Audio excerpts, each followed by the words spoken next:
Assalamualaikum warahmatullahi wabarakatuh. Di sini kami dari kelompok 6 akan mempresentasikan tentang mengorganisasikan perusahaan bisnis.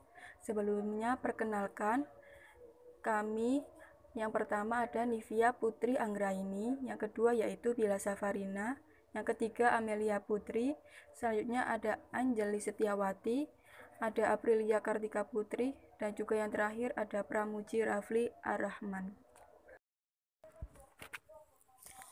Di sini saya akan menjelaskan mengenai pengertian struktur organisasi. Struktur organisasi adalah spesifikasi pekerjaan yang harus dilakukan di dalam organisasi dan bagaimana mengaitkan satu pekerjaan dengan pekerjaan lain. Maksud dari pengertian tersebut yaitu para pengusaha pasti memerlukan yang namanya suatu organisasi di dalam suatu perusahaan. Karena suatu organisasi yang melakukan aktivitas ekonomi dan bertujuan untuk menghasilkan keuntungan atau profit. Agar bisnis juga dapat berjalan dengan sukses, maka perlu diorganisasikan.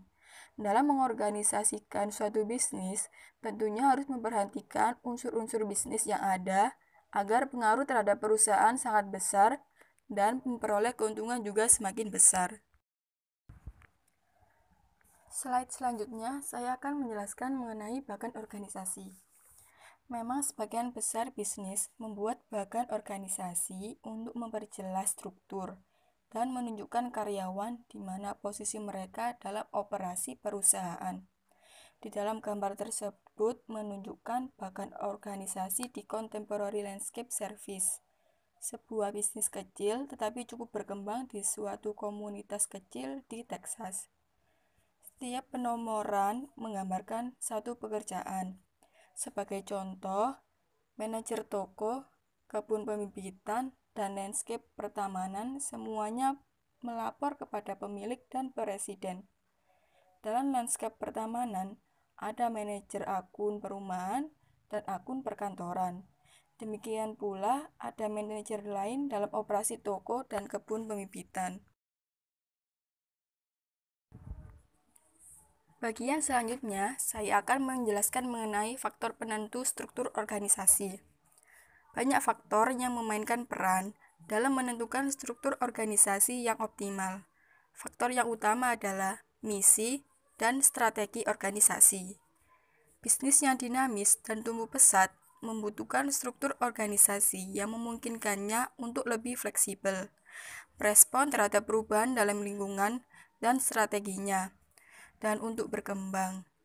Organisasi stabil dengan sasaran pertumbuhan kecil dan strategi yang cenderung konservatif biasanya akan berfungsi baik dengan struktur organisasi yang berbeda. Selanjutnya, saya akan menjelaskan mengenai unsur-unsur pembentuk struktur organisasi. Unsur-unsurnya ada 3, yaitu yang pertama, spesialisasi, yang kedua, departementalisasi, dan yang ketiga, penciptaan hierarki pengambilan keputusan. Yang pertama yaitu spesialisasi. Spesialisasi biasanya menentukan siapa yang akan mengerjakan apa. Yang kedua yaitu departementalisasi. Biasanya menentukan bagaimana sebaiknya mengelompokkan orang-orang yang akan melaksanakan tugas-tugas tertentu. Yang ketiga yaitu penciptaan hierarki pengambilan keputusan.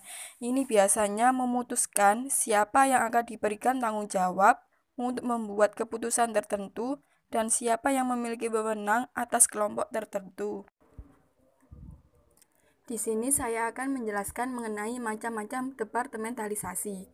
Macam-macamnya di sini ada 5, yaitu fungsional, produk, proses, pelanggan, dan juga geografis. Yang pertama yaitu departementalisasi fungsional. Arti dari departementalisasi fungsional yaitu membagi organisasi berdasarkan fungsi atau kegiatan kelompok. Yang kedua yaitu departementalisasi produk. Artinya yaitu membagi organisasi berdasarkan produk atau jasa tertentu yang dihasilkan. Yang ketiga yaitu departementalisasi proses. Arti dari departementalisasi proses yaitu membagi organisasi berdasarkan proses produksi untuk menghasilkan barang atau jasa. Yang keempat yaitu departementalisasi pelanggan. Arti dari departementalisasi pelanggan yaitu membagi organisasi untuk menawarkan produk dan memenuhi kebutuhan kelompok pelanggan tertentu. Yang kelima yaitu departementalisasi geografis. Artinya membagi organisasi berdasarkan wilayah yang dilayani perusahaan.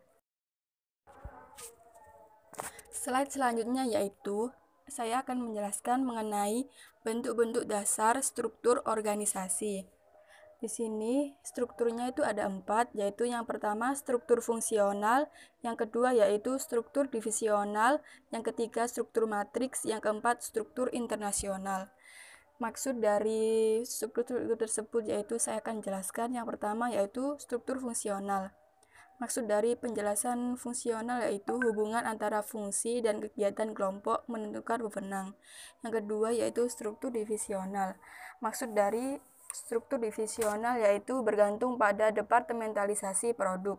Yang ketiga yaitu struktur matriks. Maksudnya yaitu perpaduan antara dua struktur yang terpisah, lebih disukai daripada struktur yang lebih sederhana. Yang keempat yaitu struktur internasional. Maksud dari struktur internasional yaitu merespon kebutuhan untuk memproduksi, membeli, dan menjual di pasar global. Di sini saya akan menjelaskan mengenai bentuk rancangan organisasi baru. Di sini ada 3, yaitu organisasi tim, organisasi maya, dan juga organisasi pembelajaran. Yang pertama yaitu organisasi tim. Organisasi tim sepenuhnya tergantung pada tim, dengan sedikit atau tanpa hierarki fungsional yang jelas. Yang kedua yaitu organisasi maya, hanya sedikit atau tidak memiliki struktur formal dan terdiri dari segelintir karyawan saja. Yang ketiga yaitu organisasi pembelajaran, bekerja untuk mengintegrasikan perbaikan kontinu seiring dengan meningkatnya pembelajaran dan pengembangan karyawan. Slide selanjutnya yaitu organisasi informal dan intrapreneuring. Organisasi informal yaitu jaringan yang tidak terkait dengan struktur wewenang formal perusahaan, interaksi sosial keseharian antar karyawan perusahaan. Selanjutnya yaitu intrapreneuring, merupakan proses menciptakan dan mempertahankan inovasi serta fleksibilitas lingkungan bisnis berskala kecil di dalam organisasi yang besar.